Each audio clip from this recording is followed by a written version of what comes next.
গত অগাস্ট মাস যেটা চলছে, অগাস্ট মাসে ভিসা বুলেটিন ছিল আপনার 1 সেপ্টেম্বর 2009, কিন্তু সেপ্টেম্বরের ভিসা বুলেটিন যেটা গতকালকে বা আজকে প্রকাশ করা হয়েছে, এটা অল অফ এ সাডেন দেখা যাচ্ছে 22 সেপ্টেম্বর 2011-তে চলে গেছে। আপনার all of a sudden 2 years ahead of time। মানে এটা তো সাংঘাতিক বড় ধরনের একটি খবর যে স্থবিরতা এসেছিল। What is year suggestion, what is year comment on it? আমার কথা শোনা যাচ্ছে? জি, শুনতে পাচ্ছি। জি, ধন্যবাদ। প্যানেলের সবার প্রতি আমার সালাম রইল, দর্শকজনের শুভেচ্ছা রইল। হ্যালো। আচ্ছা, তো এখন কথা হচ্ছে যে এটা যদি আপনি জানেন, সত্যি জানেন, এগুলো একটা কথা। কথা হচ্ছে যে এটার জন্য এখন কি করা, খুশি হওয়ার কথা, ভালো কথা। কিন্তু আমি বলবো যে এখন আপনাদের কাজ শুরু হলো। হ্যাঁ, ওই যে তোমার হলো শুরু, আমার হলো কি, যদি যেন একটা গান আছে। হ্যাঁ, এখন হাসির কিছু নাই, আমার কথাটা শুনেন।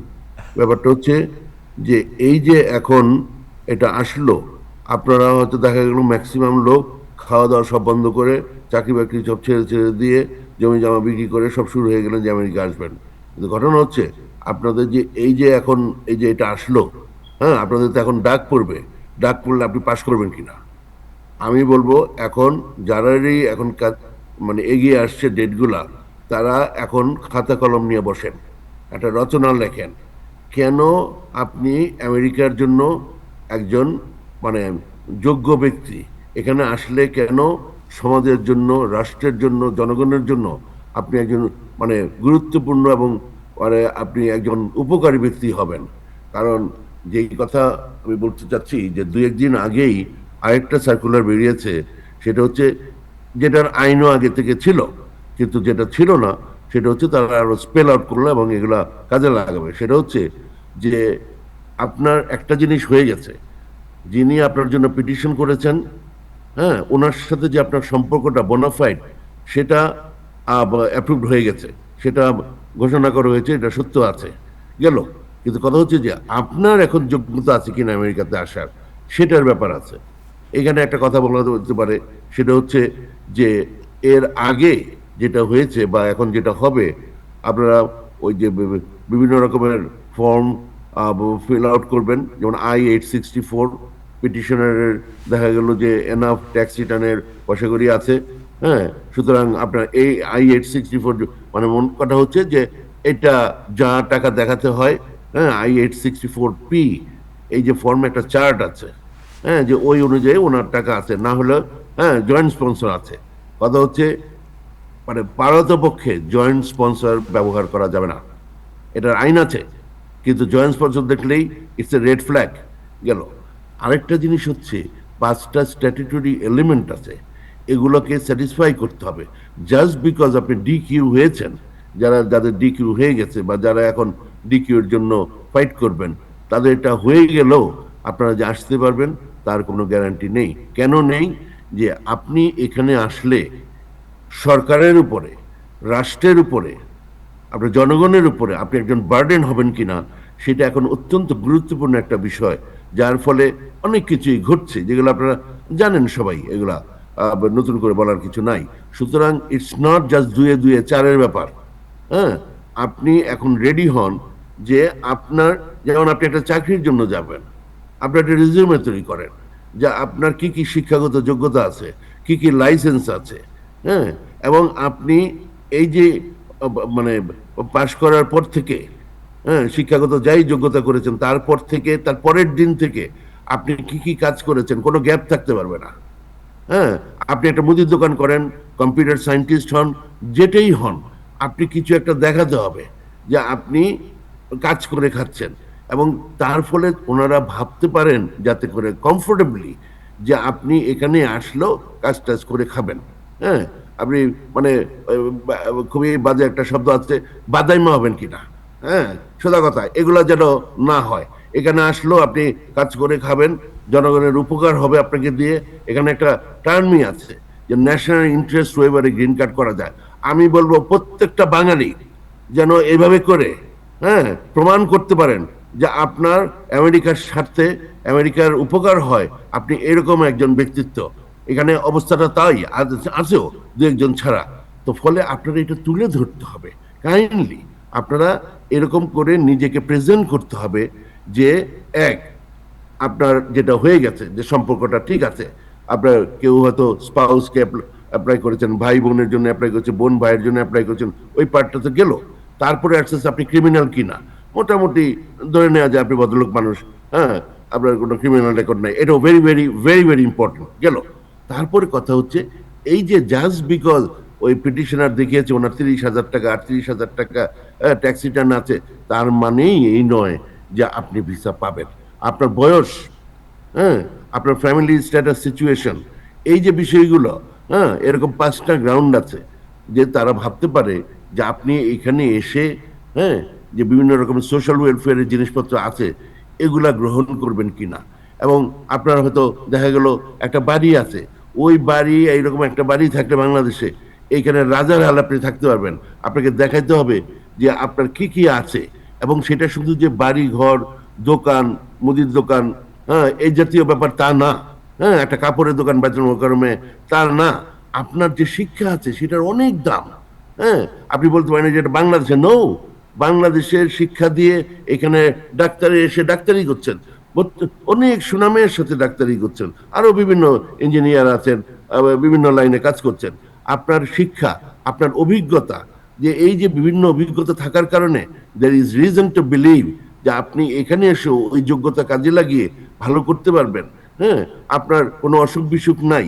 ধরেন একটা তো আছে মেডিকেল রিপোর্ট দিতে হয়, সেটা কিছু মানে স্পেসিফিক কিছু ব্যাপারে, সংক্রামক ব্যাপার, এছাড়াও যে আপনি যে মোটামুটি আপনি সুস্থ আছেন, এভাবে করে আপনারা জানেন এই ধরনের বিভিন্ন কিছু আছে, এগুলা দিয়ে যদি আপনারা দেখাতে পারেন আপনি এখানে এসে, হ্যাঁ, ঠেকাই পড়বেন না।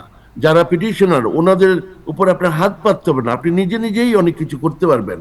এবং এখানে ওই সুবিধাটা আছে, আপনি যে কোনো কাজ করার সুবিধা আছে, এবং এতে করে কোনো অসম্মান হয় না।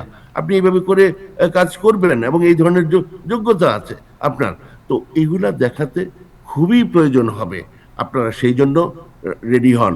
ওই যে সেই একই কথা, যার যা আছে তাই নিয়ে শত্রুর মোকাবেলা করতে হবে, এটা হাসির কিছু নাই।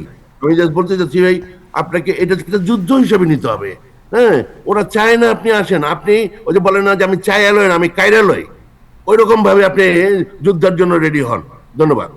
Thank you so much, thank you, আপনাকে অনেক ধন্যবাদ জনাব মীর মিজানুর রহমান। সো আপনি যেটা বলছেন যে পাবলিক চার্জ, এই পাবলিক চার্জে যদি মনে করেন একজনের 5/3 বোনের জন্য অ্যাপ্লাই করছে, সবার জন্য অ্যাপ্রুভ হয়ে যাবে, তখন তার যে মনে করেন তার ইনকাম একটু লো আছে, সে যদি একাধিক আপনার স্পন্সর বা ওই যে আপনার যেটা লাগে আর কি,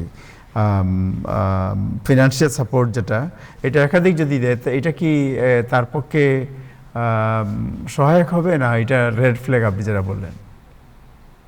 এটা হচ্ছে লিগালি ইটস ওকে, কিন্তু কথা হচ্ছে এটা 2-4 ব্যাপার না। ঘটনা হচ্ছে এই যে ভিসাগুলো পজ দিয়ে রেখেছে, কেন নিয়েছে? প্রত্যেকেরই এ ধরনের স্পন্সর আছে, হ্যাঁ, তারা দেখিয়েছেন, এই জন্যই ডিকিউ হয়েছে। তারপরেও কেন হচ্ছে না? যে এটা 2-4 ব্যাপার না।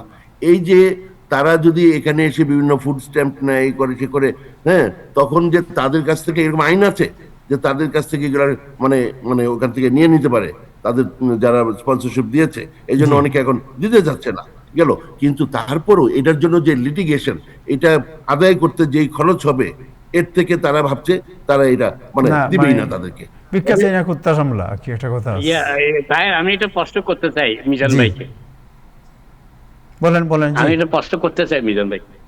মিজান ভাই, আসলে তো ইমিগ্রেশন অফিসার যখন আপনার সবকিছু বিবেচনা করার পর যদি ফিল করে, যেটা আমি দেখলাম প্রেস রিলিজে, যদি ফিল করে তারা আপনাকে একটা বন্ড দিতে পারে।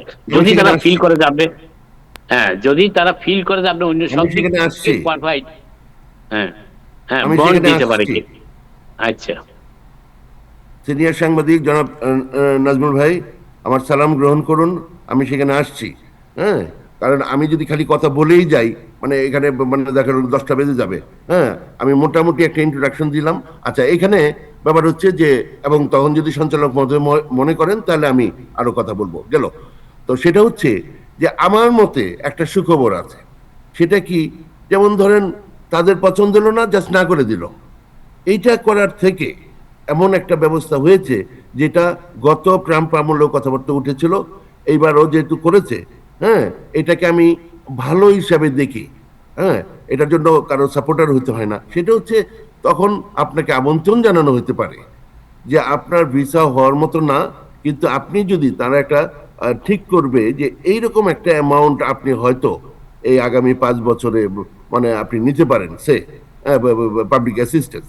তো এই যদি নেন তাইলে এত টাকা আপনাকে বন্ড দেখাইতে হবে। হ্যাঁ, তো এই যে দেখাবেন, তো এটার মাধ্যমে একেবারে না পাওয়ার থেকে তখন আপনি অন্তত মানে ইমিগ্রেন্ট ভিসাটা পেলেন। তো এইটা একটা সুবিধা আছে, কিন্তু এটা আপনাকে প্রথম কথা হচ্ছে এটাও আপনাকে আমন্ত্রণ জানাতে হবে, আপনি নিজের থেকে দিতে পারবেন না, নাম্বার 1। নাম্বার 2 হচ্ছে এটা যখন আমন্ত্রণ জানাবে তখন যখন এই অ্যামাউন্টটা আসবে তখন আপনি যদি ব্যবস্থা করতে পারেন, হ্যাঁ, তখন এটার একটা সুরাহা হতে পারে। এখানে একটা কথা জানবেন যে আপনারা হয়তো ভাবছেন যে কোনো অসুবিধা নেই, আমার ভাই আছে সে দিয়ে দিবে, বোন আছে দিয়ে দিবে, আত্মীয় স্বজন বা তাদের বন্ধু বান্ধব আছে। একটা কথা বুঝতে হবে, তাদেরও সংসার আছে, তারও বউ পোলাপান আছে। হ্যাঁ, আপনার জন্য তারা করবে, তারপরে আপনি একটা কিছু করলেই তো ওই বন্ডের টাকাটা শেষ। হ্যাঁ, জি। তো তখন ওই ওই ওই ভদ্রলোকের আপনার মুখটা কই থাকবে ওনার কাছে, বা উনার বউ পোলাপানের কাছে ওনার মুখটা কোথায় থাকবে? সুতরাং এগুলো কারোর কাছে চাওয়া যাবে না। হ্যাঁ, আপনি হয়তো বললেন যে আপনি না দেন না দেন, বহু লোক আছে, সেটা যদি আপনি পান ভালো কথা, কিন্তু কথাটা হচ্ছে, এবং এটা আমি যেটা বললাম এটা একটা ভালো জিনিস যে একটা ব্যবস্থা আছে, কিন্তু আপনাকেই দেশের সয় সম্পত্তি কিছুই আপনি ধরবেন না, এখান থেকেই সব করতে হবে। এগুলা যেন ওই যে বললাম যে যেহেতু সময় আসছে, এখন থেকে এগুলো করা শুরু করেন। এই যে যে 325 টাকা 120 টাকা প্রথমে দিতে হয়, এটারও ফিটা যে কোনো সময় বেড়ে যেতে পারে। তো এই যে এগুলা টাকাটা কে দিবে, এগুলা আপনাকে ব্যবস্থা করে নিজের থেকে ওই পিটিশনারকে বলতে হবে, যিনি আপনাকে ওর জন্য করছে। তারা হয়তো শরমে আপনাকে বলতে পারতেছে না, জি। আপনাদের কি বলতে হবে যে আমি রেডি আছি। তো যাই হোক, মোট কথা হচ্ছে এরকম একটা ব্যবস্থা আছে। জনাব নাজমুল হাসান সিনিয়র সাংবাদিক যেটা বললেন এটা অবশ্যই সত্যি কথা। ধন্যবাদ। Thank you so much. এই তাহের আরেকটা খুব গুরুত্বপূর্ণ কথা, আমি মিজান আরো ভাইকে পাচ্ছিলাম না। আলোচনা আছে। জি, না না, মিজান ভাইকে পাচ্ছে, উনি তো খুব কম আসে এখন। সেটা হচ্ছে যে একটা কথা আমাদের কমিউনিটিতে অনেকের ভিতরে প্রচারিত, অনেকে কিভাবে এটা কথা এইভাবে আসলে জানি না। সেটা হচ্ছে যে গ্রিন কার্ড ধারীরা যখন যুক্তরাষ্ট্রের বাইরে যায়, যখন তারা গ্রিন কার্ড নিয়ে যুক্তরাষ্ট্রে ফিরে, তখন কি যে ইমিগ্রেশন অফিসার তাকে কি নতুন ভাবে অ্যাডমিশন ক্যাটাগরিতে দেখে, না সে যুক্তরাষ্ট্রে আগে ছিল পার্মানেন্ট রেসিডেন্ট, তাকে সেইভাবে দেখা তাকে দেওয়া হোক? যদি অ্যাডমিশন ক্যাটাগরিতে দেখে তাহলে তো ইনঅ্যাডমিসিবিলিটি ব্যাপারটা চলে আসে। এটা ঠিক কিনা? সঞ্চালক মহোদয়, আমি কি উত্তর দিব? কারণ সময়ের ব্যাপার আছে। জি, খুব সংক্ষেপে দিয়ে ঠিক দিন। আছে, জি, সেটা হচ্ছে যে আপনি গ্রিন কার্ড হোল্ডার হন, ইলিগালি প্রবেশ করেন, লিগালি এসে ইলিগাল হন, আমরা সবাই, আমি না হলাম, মানে আমিও একসময় ছিলাম, সেটা হচ্ছে আমাদেরকে এলিয়েন বলা হয় যতক্ষণ পর্যন্ত আপনি সিটিজেন না হন। গত টার্মে বদ্ধতা করে তাদের নাম চেঞ্জ করে নন সিটিজেন বলা হচ্ছে, বেসিক্যালি একই কথা গেল। তো প্রতিবার যখন আপনি বাইরে থেকে ফিরেন, it's a new green card. Yeah, জি, এটাই শেষ কথা। এই জিনিসটাই বলার জন্য। Thank you so much. Okay, ধন্যবাদ। থ্যাংক ইউ আপনাকে, অনেক ব্যবস্থা ধন্যবাদ, অনেক ধন্যবাদ। থ্যাংক ইউ, থ্যাংকস মিজান ভাই আপনাকে।